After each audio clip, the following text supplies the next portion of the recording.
La diapositiva 7 es un poco más larga, es sobre el hábitat durante esta primera etapa del siglo XX y es una lámina dividida en sectores. En la parte de arriba están las iniciativas impulsadas por el Estado en sus diferentes estamentos, mientras que en la parte de abajo puede verse la problemática a la izquierda y algunas respuestas a esa problemática impulsadas por los sectores nucleados por fuera del Estado. Eso se ve a la derecha. A la derecha al medio están las acciones impulsadas por la Iglesia. A la derecha un poco más abajo está el cooperativismo, todas las acciones que hace el cooperativismo. Y más abajo, quizás empezando más temprano porque es cronológica desde la izquierda a la derecha, pero más abajo están las iniciativas patronales que ya venían impulsando propuestas desde mediados del siglo XIX. Bien arriba a la izquierda mostramos el Hotel de Inmigrantes, que por lo general no suele estudiarse como una acción estatal para mejorar la habitabilidad en la ciudad. El hecho de que no lo incluyan en la bibliografía como parte de las políticas habitacionales evidencia cierto sesgo viviendista en la mirada. Particularmente yo considero que forma parte de las políticas migratorias, pero también es una acción concreta del Estado para brindar alojamiento. El primer hotel de inmigrantes es interesante porque es todo de madera, siguiendo esa estética Far West de la cual hablaban Liernur y Valent, y es una estética que acentúa la provisoriedad del tejido urbano de principios del siglo XX. Ya el segundo hotel de inmigrantes tiene mayor complejidad, adquiriendo ese aire de falansterio con estética al estilo como Versalles, pero popular, y que por dentro tiene un mix funcional que incorporaba equipamientos comunitarios, talleres de oficios. A la vez esos talleres de oficios muestran que había toda una intención pedagógica con respecto a los extranjeros, a los cuales era necesario culturizarlos. Incluimos abajo un pequeño mapa de los ferrocarriles que muestra la desigualdad regional. Nos permite notar esa desigualdad regional que, bueno, nosotros en cierto modo coincidimos con el texto de Culioch y Murillo cuando dicen que el federalismo era una formalidad política frente a la realidad económica. Sin embargo, habría que agregar que esa desigualdad económica se puede asociar a una serie de hechos políticos que forman parte de la segunda mitad del siglo XIX. No es una casualidad ni es resultado de una natural distribución de los recursos, una excusa que suele utilizarse, y de hecho todos los recursos que encontraron en el interior directamente se los llevaban a los puertos sin ningún tipo de tratamiento. Si alguna vez tienen la oportunidad de ver la mina La Mexicana de Chilecito, van a ver cómo el cable carril que transportaba el material en crudo, en bruto, terminaba directamente en el ferrocarril, arriba de los vagones del ferrocarril, es decir, que el material ni siquiera tocaba el suelo. Era una mentalidad tan extractivista que no alcanzaban a darse cuenta que económicamente no les convenía, porque junto al metal precioso estaban pagando el transporte de material de descarte. Pero como para que se den una idea, y con eso pasó lo mismo con el tanino o el quebracho, con diferentes recursos naturales distribuidos en el interior del país que fueron llevados hacia más. Incorporamos, por supuesto, también una foto del conventillo, que hablamos un poco durante el seminario.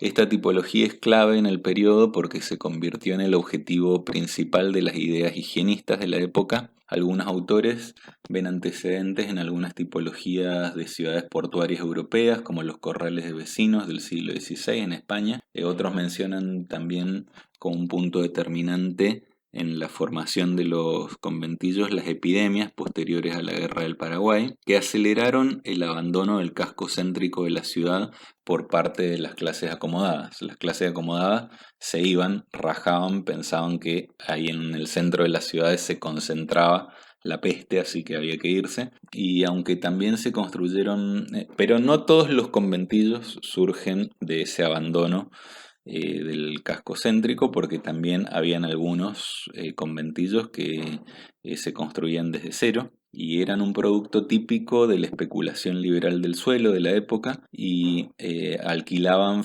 habitaciones a familias enteras en pésimas condiciones edilicias, tenían deficiencias graves en cuanto a la estanqueidad, la aislación acústica, la provisión de infraestructuras. Hacía tanto frío que la gente se veía obligada a dormir con braseros y por lo tanto los incendios eran muy frecuentes. Esa combinación de malos materiales, hacinamiento y pésimas condiciones de estanqueidad eran un combo que propiciaba los incendios. Y también hay que decir que hay algunas visiones un poco romantizadas para mi gusto que celebran cuestiones positivas de los conventillos, como el cosmopolitismo que había, que se juntaba gente de diferentes orígenes nacionales, y otra cosa que suele destacarse son los vínculos de solidaridad que se iban que se iban forjando en el espacio social, en el único espacio social que tenían, que era el patio, aunque de a poco se fueron incorporando algunos equipamientos colectivos como cocinas y letrinas. Wow, qué adelanto. Pero siempre eran cocinas y letrinas deficitarias y ocultas a la vida formal de la ciudad.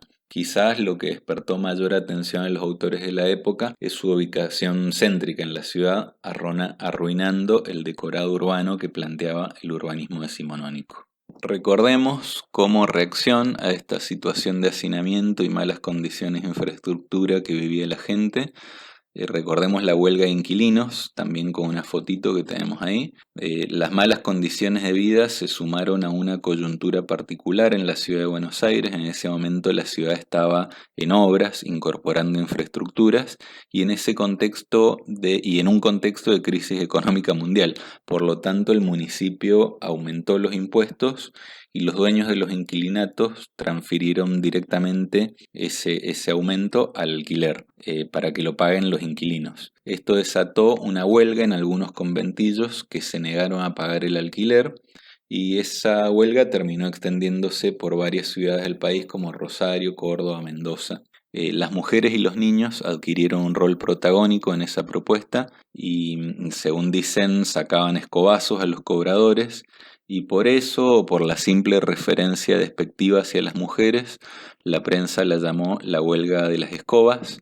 Y lo cierto es que empezaba a notarse un clima de ebullición política que se agravaba ante la degradación de las condiciones laborales de los trabajadores, de las condiciones habitacionales también de los trabajadores. De todos modos, ahí sumamos algunas imágenes para dejar en claro que habían otras formas de hábitat precario más allá del conventillo.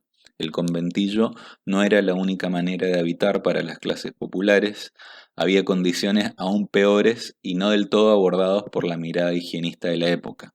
Cravino, Liernur y Valent destacan múltiples estrategias que van desde los cafés que permitían a la gente pasar la noche en el suelo hasta el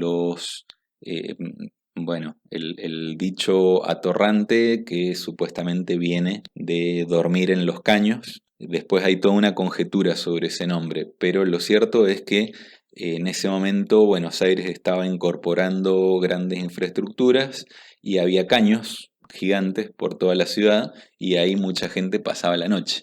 O incluso también mencionan que había gente que dormía en una especie de cuevas excavadas en las barrancas, y también había todo un comercio de casillas hechas de chapa con descartes de la industria náutica o incluso casillas prefabricadas. Y bueno, en Córdoba muchísimo protagonismo del rancho. Los ranchos fueron erradicados progresivamente del centro de la ciudad, pero siempre ocuparon los primeros anillos. En Córdoba ese es como muy, muy patente. Quizás falta referenciarlo con algunas imágenes, pero también un dato a destacar es el crecimiento por extensión que se va a dar en la ciudad a partir de 1909. Los conventillos aumentaron su población con cada oleada inmigratoria, alcanzando su punto máximo en la primera década del siglo, pero luego de esto comienza una paulatina descentralización en función de la incorporación de infraestructuras de transporte, como el tranvía, y también con la disponibilidad de crédito que se manifestaba en el remate de terrenos en cuotas. Rematadores, que también eran personajes muy particulares porque eran los primeros marketineros con respecto a la propiedad de la vivienda.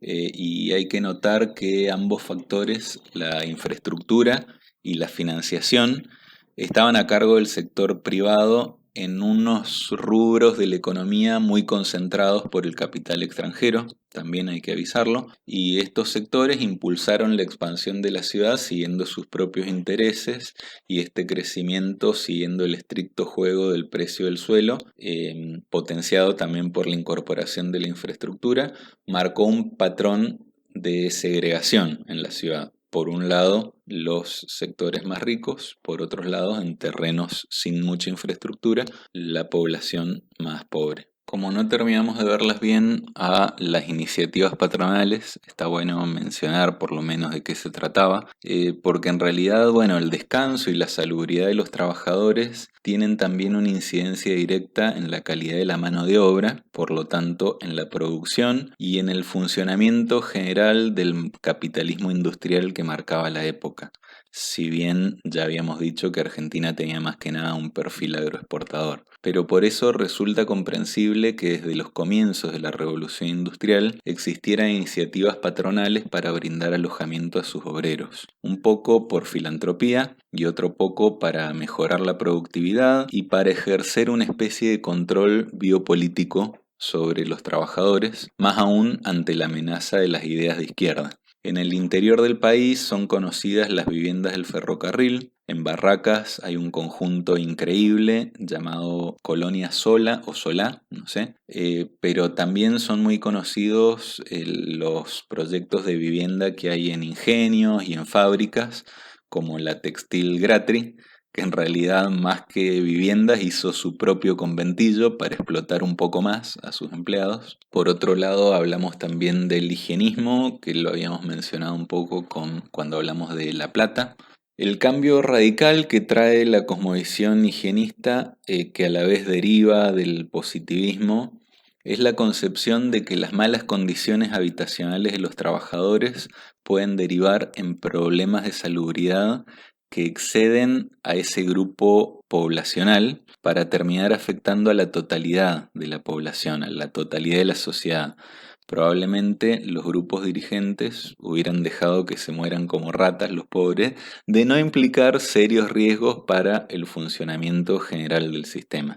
Otro punto muy negativo que le veo al higienismo es que pasaba muy rápido desde el campo de la salubridad, es decir, de una preocupación real por las condiciones de salud de la población, pasaba muy rápido a realizar un juicio moral sobre las condiciones de vida, principalmente de los pobres. Entonces eso es como una alerta. Y por el contrario, un punto positivo es que llevó a que el Estado comenzara a incidir en la cuestión habitacional, pese al contexto del liberalismo económico que decía que no, que todas las cosas se solucionaban por la mano invisible del mercado. En ese contexto, el higienismo empezó a presionar para que el Estado tome cartas en el asunto. Ahora sí, pasamos a mostrar cómo va a tomar cartas en el asunto con las primeras experiencias municipales, ya que esta visión higienista resulta fundamental para entender por qué el Estado comenzó a actuar. En Argentina comenzaron primero desde los estamentos municipales. En Buenos Aires, por ejemplo, hay un encargo de Marcelo T. Alvear a Antonio Buschazo para realizar un proyecto. Eso se puede ver en la bibliografía de Cravino, de Ana Cravino. Y en Córdoba hay un proyecto de viviendas de inquilinato que lo construye el intendente Rebol, y pueden ver el desenlace en el texto que incluimos en la bibliografía de Boixados. Boixados en realidad es Boixados, parece, así la mencionaba la cookie. Les pido perdón si desatino con algunos nombres o con algunos vocablos extranjeros. Bueno, seguimos en Córdoba con la ley Garzón-Maceda, sumamente revolucionaria para la época, de 1907. Es la ley provincial 1951, conocida con el nombre del impulsor, que era Garzón-Maceda, del cual habló un poco Cookie Bustamante, y esa ley destinaba fondos para construir viviendas para obreros. Dos de las experiencias están como muy bien contadas en el texto de Juana Cookie Bustamante, con la cual hablamos. durante el seminario. Después seguimos, ahí incluí imágenes de la casa colectiva Parque Los Andes, que es una experiencia municipal y es interesante porque refleja una transición tipológica y estética, desde la manzana compacta hacia el bloque de viviendas, desde un pasado decorativo y vernáculo hacia una estética más depurada y moderna. Esas dos tensiones se pueden ver en ese conjunto. Las incluí también una experiencia para mí fascinante en Mendoza, que son las casas colectivas, hoy conocidas como el Barrio Cano, de 1936-38, cuando ya nos vamos recuperando un poco luego de la crisis del 30. Y bueno, es posterior a esa pausa que implicó la crisis del 30, cuando comenzaban a materializarse algunos proyectos donde ya se pueden ver bloques modernos, ya no se ve esa tradición vernácula que habíamos visto en Parque Los Andes. Acá lo que vemos son bloques modernos insertos en grandes parques verdes, siguiendo fielmente los preceptos del urbanismo de los CIAM, e incluso los Civit, que son los que hicieron este proyecto, hacían referencia a Alexander Klein, que había inspirado mucho el estudio funcional de la vivienda. Para entender el trasfondo discursivo tan desconcertante, porque en realidad era un gobierno conservador de provincia que terminaba adhiriendo a preceptos que estaban ya ensayados por los municipios de izquierda de Alemania. Para entender ese contexto tan extraño hay que leer el texto de Cremaschi, de Verónica Cremaschi, que está entre los apuntes que les seleccionamos. Y es interesante ver la foto actual, contemporánea de este conjunto, porque algunos departamentos le han empezado a poner tejas a los balcones, como tratando de incorporar cierto aire vernáculo anterior a que se hicieran estos conjuntos, como que estuvieran extrañando la tradición decorativa que estos bloques rompieron en 1930, mediados del 30.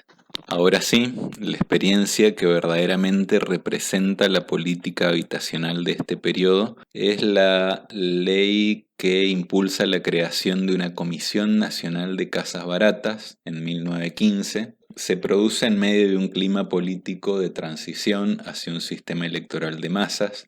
La ley Sáenz Peña había sido aprobada en 1912 y la presión de los levantamientos radicales y de los movimientos obreros exigían ciertas transformaciones urgentes. Esta comisión tardó en construir las primeras viviendas porque era un contexto económico difícil por los efectos de la Primera Guerra Mundial, pero además hay que decir que nunca logró incidir numéricamente en la magnitud que alcanzaba el problema habitacional, porque siempre estuvo atravesada por las limitaciones de la mirada liberal que impedía incidir directamente en el mercado. Se limitaba a una tarea orientadora, ejemplificadora y de fomento. Hacía conjuntos modelo, pensando en que el capital privado se podía copar e imitarlos, pero eso evidentemente no sucedió.